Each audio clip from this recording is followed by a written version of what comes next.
新竹市有业者用补习班立案，说违法的经营幼稚园，而且有家长出来指控补习班的老师涉嫌对3岁囡仔性暴力。市政府表示，有要求这间补习班为8月开始停止招生，嘛依法甲罚10万块。那性暴力的部分已经有专案小组完成初步调查，目前地检署等咧侦办。妈妈很自责，没有好保护你。 但是我努力的争取跟站出来，寻求大家的帮忙了。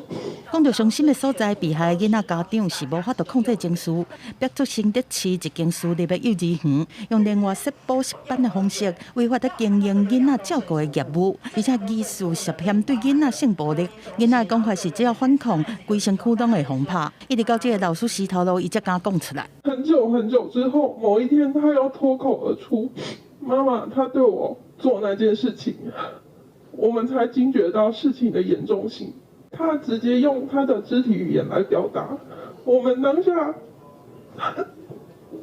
被害囡仔家长控诉讲，自头到尾，因拢准是讲囡仔读的是幼稚园，所以业者用2面的手法来骗。后壁才发现讲，被告根本就无教保员，也是幼稚园教师的资格，只是工读生尔。针对疑似涉嫌对囡仔性暴力，教育处已经成立调查小组，强调绝对袂放过这件代志，已经完成初步资料的调查，入去司法定书，新竹地检署的指挥侦办。市府在日前已经公告，从8月1号起停止该补习班学前部分的处分，而市府在日前也多次主动派员稽查，稽查后因为证据明确，因此依法再裁罚10万元，同时协助儿童安置至其他合法的幼儿园。政府应该赶快去紧急的去彻查，是不是有这种名称很近、位置又很近的列为高风险的关怀。专告中指出讲，台湾是一直传出违法经营幼稚园的案例，业者会用 A 名称替补习班立案，再用同款的名替幼稚园来立案，而且地址不是同一个所在，就是隔壁，